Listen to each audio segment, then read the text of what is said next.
안녕하십니까, 강하입니다. 오늘 우리 아이들에게 들려주고 싶은 이야기는 노동착취에 대한 이야기입니다. 그 선진국에 의한 후진국의 노동착취, 그리고 이제 거대 자본에 의한 빈민들의 노동착취. 약간 이제 조금은 무겁고 가슴 아픈 이야기이긴 하지만 이 또한 우리가 살아가는 세상의 이야기니만큼 가끔은 아이들과 이런 주제로 이야기해 보는 것도 좋을 것 같다는 생각이 들어서 오늘의 주제로 선정해 보았습니다. 그 첫 번째 사례는 커피입니다. 옛날에 이제 뭐 꽃다방, 종점다방을 포함해서 요즘 그 시내에서 어렵지 않게 보게 되는 그 수많은 커피 전문점들이 있죠. 뭐 스타벅스, 카페베네, 뭐 커피빈, 뭐 엔젤리너스, 뭐 이런 그 프랜차이즈들 엄청나죠. 근데 이 커피를 만드는 그 원료인 원두, 즉 이 커피 열매는 그 적도 근방의 열대 지방에서 자라는데요. 그 전 세계적으로 커피를 재배하는 나라는 한 50여 개 정도가 된다고 합니다. 자, 여러분도 잘 아시는 뭐 브라질, 콜롬비아, 뭐 베트남 뭐 이런 곳들이 있죠. 근데 이 커피 열매는 사람이 직접 하나하나 손으로 따야만 한다고 합니다. 전 세계적으로 이 커피를 재배하고 수확하는 사람들이 약 2천만 명 정도라고 하는데요. 근데 문제는 그들 중 대부분이 15세 정도의 그 어린 아이들이라는 거죠. 근데 이런 애들이 하루에 한 10시간씩, 적도니까 당연히 땡볕에서 그 커피를 따고 받는 돈이 우리나라 돈으로 따지면 약 한 1,500원 정도. 이제 이렇게 수확한 원두는 1kg에 한 700원 정도를 받고 해외 수출을 한다고 합니다. 그럼 이 1kg의 원두로 과연 이제 얼마만큼의 커피를 만들 수 있느냐? 이제 스몰 사이즈 같은 것에서 한 200잔 정도가 나온답니다.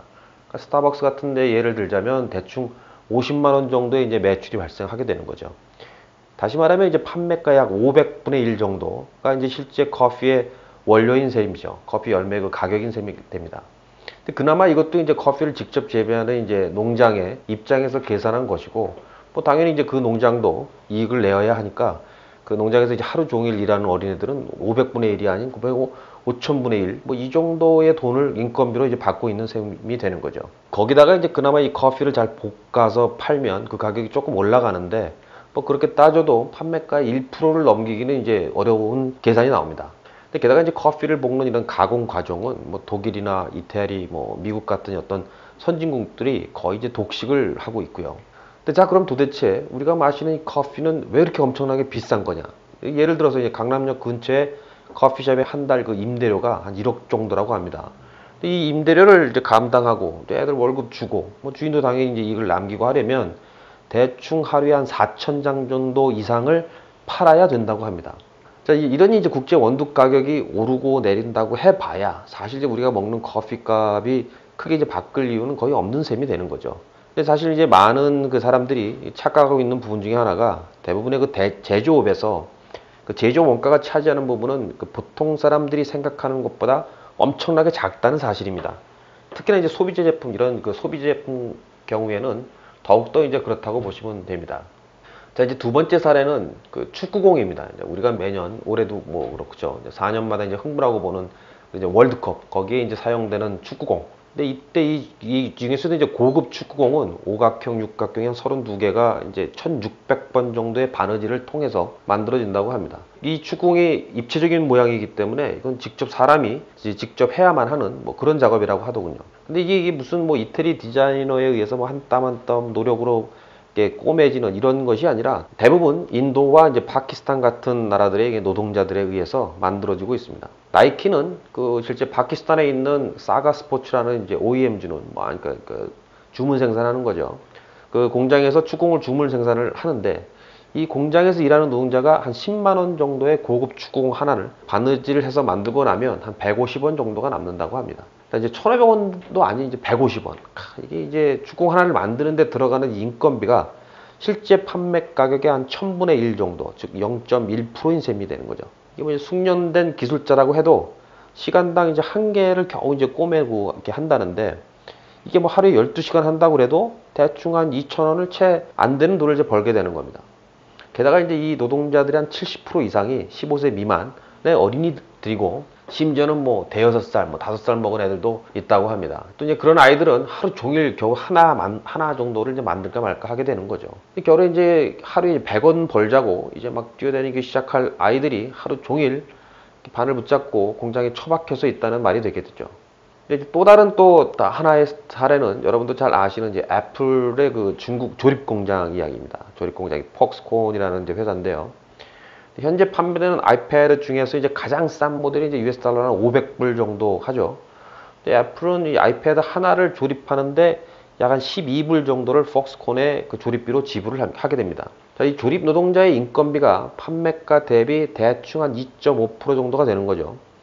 이 앞의 사례보다는 좀 뭐 나은 편일 수도 있겠는데 어쨌든 이 애플은 이렇게 낮은 조립 인건비를 통해서 엄청난 수익을 사실은 거두고 있습니다. 이제 말이 나온 김에 이제 폭스콘에 대해서 조금 더 살을 붙이자면 이 공장에서 일하는 노동자의 근무 환경은 뭐 열악하다기보다 뭐 보도에도 나왔지만 아주 처참한 수준입니다. 하루 12시간 가까이를 토요일도 없이 하루 2교대로 그냥 막 돌리는 거죠. 근데 이 연장 근무, 뭐 야근 수당 뭐 이런 거는 뭐 사실 꿈도 꿀 수 없는 얘기고 그렇게 해서 이제 받는 월급이 한 450불 정도 됩니다.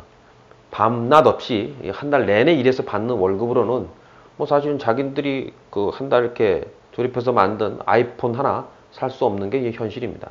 마지막으로 하나 더 예를 들어볼까요? 여러분 혹시 그 엘살바도르라는 나라를 아실지 모르겠는데 이게 이제 어디 붙여 있냐면은 일단 이제 미국 바로 밑에 이제 멕시코가 있죠. 근데 그 밑에 이제 구아테말라가 있고 바로 그 밑에 국경을 맞대고 있는 나라가 이제 엘살바도르입니다. 이제 중앙 아메리카죠. 그 남미하고 이제 그 중간에 이렇게 다리 같이 있는 거, 뭐 거기에 있는 나라가 이제 엘살바도르입니다. 근데 이 나라는 이제 국토는 사실 조그만데 인구가 무지하게 많습니다. 그래서 이제 중앙 아메리카에서도 인구 밀도가 가장 높은 그런 나라입니다. 근데 그나마 땅도 이제 매우 척박하고 그래서 농업보다는 이제 공업이 이제 나름 발달했는데요. 뭐 경공업이라고 보시면 되겠죠. 이 중앙 아메리카의 대부분의 나라다가 그렇듯이 경제적으로는 이제 많이 미국에 예속되어 있는 뭐 그런 게 보시면 됩니다. 그래서 이제 미국에서 가장 많이 판매되는 여성 의류의 그 재봉 공장들이 바로 이 엘살바도르에 많이 있습니다. 그래서 이제 엘살바도르의 공업 도시 그 찰쿠아파라는 데서 그 미국으로 수출되는 이제 의류 공장이 많이 있는데요.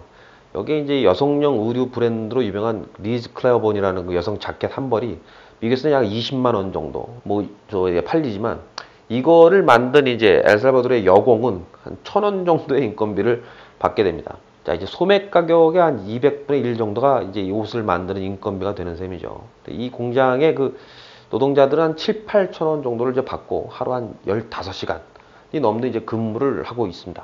이렇게 만들어진 옷에서 이 발생하는 대부분의 이익은 결국 이제 거대 자본과 유통업체가 이제 챙기고 있다는 그런 결론이 나옵니다. 자, 이제 지금까지 사례는 이미 이제 알고 계신 분들도 있을 테고 아마 이제 오늘 처음 들으신 분들도 있을 텐데요. 대충 뭐 알고 계셨던 분들은 아마 이 정도는 아니었을 거다. 뭐 이렇게 생각하실 수도 있을 겁니다. 그 거대 자본에 의한 이런 노동 착취에 대해서 어떤 생각이 드시냐 이거죠.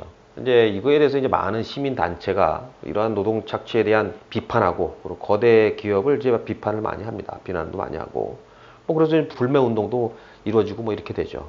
근데 이제 이거에 대해서 우리도 한번 생각해 보는 게 어떻겠나 뭐 이런 생각을 한번 해봤습니다. 근데 과연 이제 여러분들은 또 어떤 생각을 갖고 있는지 저도 궁금하고요. 자, 이제 판매가의 1%도 안 되는 비용으로 노동을 시키는 거 이게 과연 합리적인가 그리고 도덕적인가? 자, 과연 이제 나이키는 파키스탄의 이 노동자들에게 축구공당 150원이 아니라 그럼 300원 정도 아니면 뭐 400원 정도 이 정도를 줘야 되는 건가? 아니면 그 어린이들을 고용하고 있는 이런 사가 스포츠하고 계약을 이제 끊어버리는 게 오히려 더 도덕적인가? 한번 생각해 볼 필요가 있다는 거죠. 실제로 이제 위와 같은 사실이 이제 보도되고 나서 그 나이키에 대한 비난이 이제 여론이 거세지고 나이키는 이제 자신들이 제품을 만드는 것에 있어서 그 미성년자를 그러니까 동의하지 않은 범위 내에서 뭐 이런 노동력은 쓰지 않겠다. 뭐 이런 식으로 공언을 합니다. 그래서 이제 결국 이 사가 스포츠와의 계약을 끊어버리게 됩니다. 그 후에 무슨 일이 벌어졌느냐? 이 파키스탄의 어린이들이 그러면 더 좋은 환경에서 더 많이 받게 되느냐?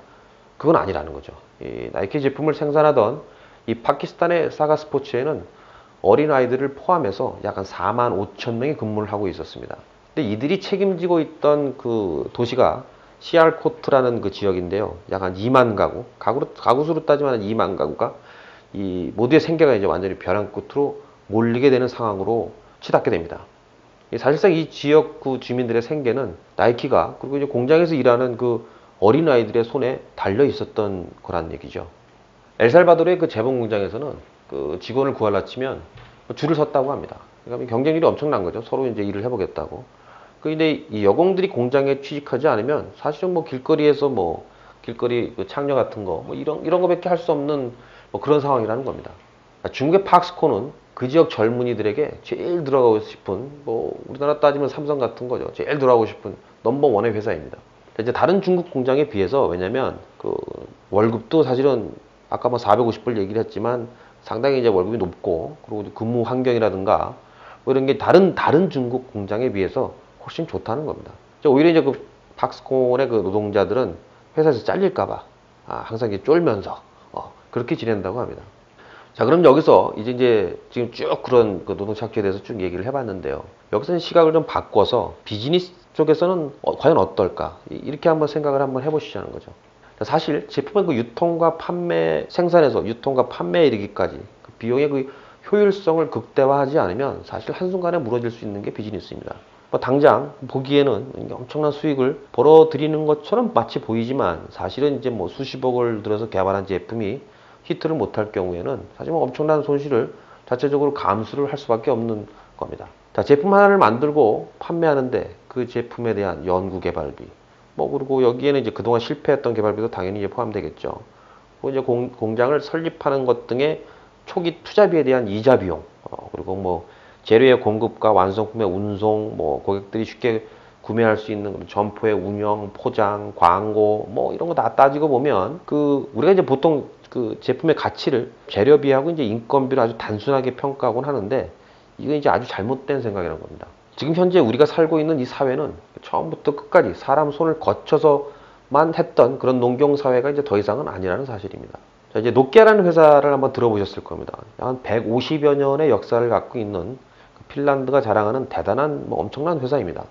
한때 이동통신 그 최고의 기술력으로 뭐 세컨 제너레이션을 처음 막 얘기를 하고, 그래서 세계 휴대폰 시장의 약 70% 정도를 점유하면서 십수년간 완전히 그 휴대폰 시장의 그 절대 강자의 위치를 군림했던 회사이기도 합니다. 근데 이런 회사가 2007년도 아이폰과 이제 스마트폰 이런 등장과 함께, 거기와 함께 이제 글로벌 금융까지 그때 더 겹쳤죠. 그러면서 이제 휴대폰 사업부가 작살이 나기 시작합니다. 결국 6년 만에 2013년 휴대폰 사업부분을 마이크로소프트에 매각하는 사태까지 가게 됩니다. 그리고 이제 마이크로소프트의 결정으로 더 이상 노키아라는 이름의 브랜드는 듣기 어려울 것 같습니다. 이제 하지만 뭐 통신장비 부분에서는 아직도 그 중국 업체들에 인해서 조금 힘들긴 하지만, 아직도 그 NSN이라는 이름으로 핀란드의 자존심을 유지하고 있는 그런 회사입니다. 사실 이외에도 뭐 엄청난 회사들이 어느 순간 작살나서 역사 속에만 이제 이름이 남아있는 그런 회사들은 너무너무 많이 있습니다. 여기서 옛날 얘기 하나를 좀 들려드릴까 합니다. 중국 그 춘추 전국 시대 때 그 송나라의 양공이라는 군주가 초나라하고 이제 홍수라는 곳에서 전쟁을 했을 때의 이야기입니다. 근데 이게 시작부터 좀 웃긴 게, 그 양공이라는 이 양반이 전쟁 바로 한 해 전에 그 이 나라 저 나라 이제 불러다 놓고 자기가 이제 그 동네 이제 대장질을 좀 해보려고 하다가 초나라한테 이제 딴지가 걸리고 하다가 이제 잡혔습니다. 그래가지고 이제 거기서 초나라에 끌려가가지고 이제 개쪽당하는 일이 이제 발생을 하게 됩니다. 근데 이제 그 당시 누가 봐도 객관적으로 이제 초나라와 이 송나라는 이제 어린애와 애 정도의 그 수준의 그런 이제 국력 차이가 있었습니다. 그래서 이제 이 멍청한 양반이 이 초나라는 이제 직접 때리지 못하고 그 애매한 그 초나라의 동맹국들, 그 중에 이제 좀 만만한 좀 조그만 정나라를 이제 공격을 하게 됩니다. 당연히 이제 참모들이 그렇게 하면 초나라 애들이 덤비고 이러니까 하지 말라고 그렇게 말려도 이 양반이 이제 지난해 이제 쪽팔린 것도 열받고 뭐 이렇게 해가지고 뭐 그래서 이제 고집을 피우고서 그 나라를 이제 공격을 하게 됩니다. 정나라를. 그러니까 당연히 초나라가 이제 열받게 되고, 이 새끼들 봐라, 왜 자기 동맹국을 건드려 이러면서 이제 직접 송나라를 초나라가 이제 공격을 하게 되는 사건이 발생을 합니다. 그러면서 이 송나라 안에 있는 홍수라는 곳을 건너게 되는데, 진짜 웃기는 얘기는 여기서부터 시작이 됩니다. 이 초나라의 군사들이 반쯤 이렇게 건넜을 때 그 송나라의 그 참모가 이거 양공한테 얘기를 하죠. 지금 이따가 공격을 할 때다. 빨리빨리 공격을 하십다. 이렇게 조언을 했음에도 불구하고 이 양공은 공격 명령을 내리지 않고 가만히 있습니다. 그래서 이 참모가 보기에 이 양반이 왜 그럴까 이제 고민을 하다가, 그래서 뭐 공격 명령을 안 내리니 멍청하게 있었습니다.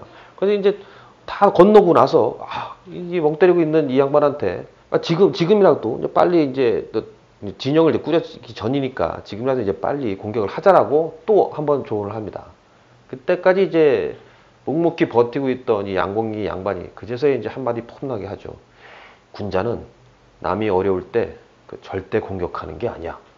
뭐 이런 자, 이런 양반입니다. 결국 이제 초나라가 진영을 다 제대로 정비하고서 한판 붙게 되는데 당연히 뭐 쪽수도 밀리고 그러니까 완전히 개박살이 나는 상황이 됩니다. 이 전투에서 이 사람도 이제 뭐 그 부상을 입어갖고 결국 자기도 그 다음엔가 이제 결국은 죽게 됩니다. 이후에 이제 그 중개 고사성어 중에 하나가 송양지인이라는 말이 나오게 됩니다. 즉 이제 송나라의 양공의 인, 즉 그 어짐이라는 이 고사성어가 생기게 되는데요. 이게 뭐 이제 거의 쓸데없이 아니 도대체 쓰면 안 되는 이런 상황에서 예의를 지키다가 이제 몽땅 그 날려버리고 망쳐버리는 이런 이제 꼴통들을 그 비하하는 그런 말이 되어버렸습니다. 이제 뭐 조선시대에도 우리나라도 이제 조광조 같은 사람은 전쟁에 나선 장수가 기습 전략을 이렇게 해서 기습을 합시다 했을 때 몰래 공격하는 것은 군자의 도리가 아니라고 이 양반도 바득바득 우겼다는 그 일화가 있다는 거 보면 이 송양지인이 뭐 굳이 남의 나라만의 일은 아닌 것 같습니다. 사실 그 전쟁에서의 최고에서는 승리입니다. 뭐 군자의 나라, 인의의 나라, 뭐 무슨 개나 말 불어도 결국은 뭐 사실 그러면 옆에 있는 독재 국가와 전쟁을 해서 진다면 뭐 결국 아무 의미가 없는 거죠. 얘기를 이제 다시 돌아와서 자 기업은 효율성을 극대화하지 못하면 아니 상대 그 기업보다 효율성을 더 높이지 못하면 결국은 금세 도태될 수밖에 없습니다. 언뜻 보기에는 이제 100분의 1, 200분의 1밖에 안 된다는 그런 생산 비용이지만 이러한 비용도 사실은 극한까지 효율을 높이지 못한다면 사실은 살벌한 시장 환경에서 패배할 수밖에 없다는 거죠. 사실 이 비즈니스 환경이라는 게 총칼만 안 들었지 사실 뭐 전쟁과 다를 바가 하나 없습니다. 새로운 경쟁자가 나오면 어떻게든 시장에 발 못 붙이게 하기 위해서 별의별 치사한 방법을 다 동원해서 철저히 밟아버립니다. 따라서 이 비즈니스 역시 도덕과 윤리를 따진다는 것은 조금 전에 예를 든 그 어떤 송양지인의 그 어리석음과도 같을 수 있다는 겁니다. 비즈니스와 윤리는 분명히 구분되어야 한다는 것입니다. 어떤 윤리의 논리가 또는 어떤 그 도덕적인 논리가 이 비즈니스에 끼어든다면 그건 더 이상 비즈니스가 아닌 게 되는 거죠. 자, 미국의 기업가 중에 앤드류 캐네기라는 양반이 있습니다. 이 캐네기는 록펠러, 뭐 JP 모건 뭐 이런 양반들과 함께 그 미국 역사상 3대 갑부로 불리워지는 그런 사람입니다. 젊어서는 이제 석유로 대박을 낸 후에 전격적으로 이제 철강에 투자를 하기 시작하면서 향후 철광왕이라는 그런 이제 그 명성까지 함께 엄청난 부를 쌓게 됩니다. 그 당시 카네기의 재산이 약 한 3억 달러 정도가 였다라고 하는데요. 이게 이제 지금 가치로 환산하면 약 한 3천억 달러 정도가 됩니다. 그럼 대체 이 3천억 달러가 어느 정도냐? 현재 그 전 세계 넘버원 부자로 알려져 있는 이제 마이크로소프트 이제 빌 게이츠의 재산이 포브스에 의하면은 약 800억 달러 정도라니까 대충 이제 감이 잡히실 겁니다. 카네기는 미국 국민이 존경하는 사업가로 항상 반드시 꼽히는 그런 분이신데 그건 이 카네기의 이런 엄청난 재산 때문이 아니라 카네기가 은퇴한 후에 자신이 평생 벌었던 돈을 사회에 환원했기 때문입니다. 카네기는 자신이 어렸을 적에 힘들었을 때를 기억하면서 미국 전역에 약 2,500개, 한 3,000개 정도의 도서관을 지어서 모든 이제 사회에 기증을 합니다.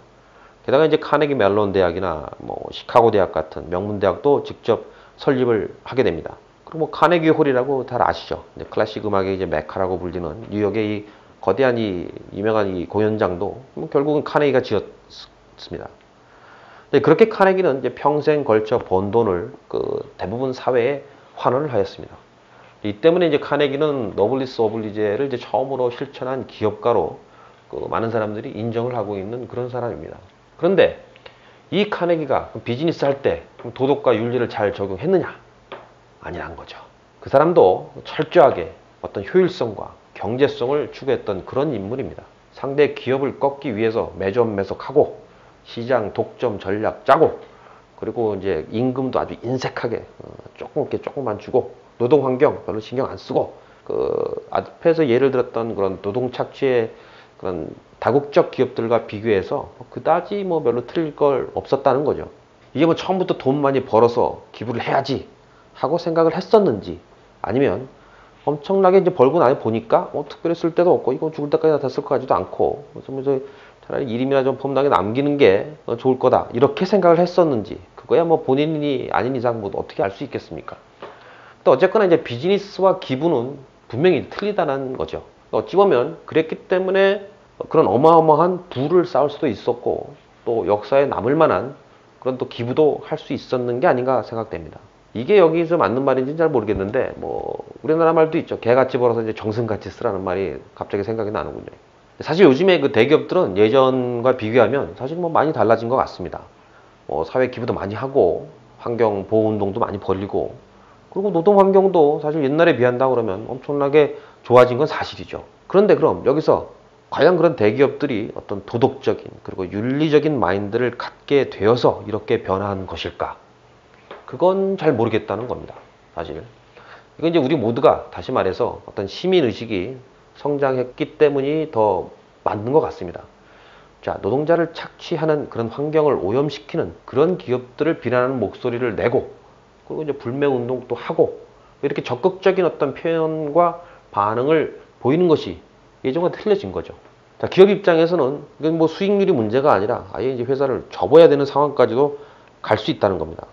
즉, 도덕적으로, 윤리적으로 포장을 제대로 못하면 기업 자체의 생존까지도 결국은 이제 위험이 받는 세상이 된 거고, 지금 이런 상황에서 생산성을 올리기 위해선 오히려 그렇게 좋은 환경을 하는 것이, 제공하는 것이 더 좋다라고 이런 판단들이 있었을 거라는 겁니다. 자본, 그 자체로는 절대 악이 아닙니다. 물론 선이라고 얘기할 수도 없죠. 자본은 본능적으로 이윤을 추구할 수밖에 없습니다. 원래 그런 거고요. 대놓고 그렇게 하는 겁니다. 자, 이야기한 것처럼 요즘 그 기업들이 기부와 환경보호운동, 노동환경 개선, 이런 것들도 결국은 어떻게든 살아남고, 그리고 이제 최대의 이윤을 올리기 위함이고, 그리고 예전에 그 카네기가 그때 이제 착취와 매점 매석 등의 비윤리적인 행동을 한 것도 사실은 결국 최대의 이윤을 올리는데 그 큰 문제가 될 것이 없었기 때문이라는 겁니다. 그리고 사실 그 자본주의 사회에서는 기업이 마음에 안 든다고 욕할 필요 없습니다. 그죠? 그냥 그들의 제품을 사지 않는 것만으로도 충분할 수 있습니다. 자, 애플이 중국 공장의 노동자들을 그렇게 착취하는 게 마음에 안 든다. 그럼 이제 아이폰과 아이패드를 사지 않으면 되는 거죠. 그러면 기업은 수익이 줄어들 것이고, 그 기업은 또 살아남기 위해서 원인을 파악하겠죠. 그리고 그 원인이 중국 공장의 노동자를 착취하는 것이라면 당연히 그걸 개선하려고 할 겁니다. 근데 한쪽으로는 우리가 아이패드의 새 버전을 애타게 기다리면서, 또 다른 한쪽으로는 애플의 공장 운영을 막 비판하고, 이게 훨씬 더 웃기는 얘기라는 겁니다.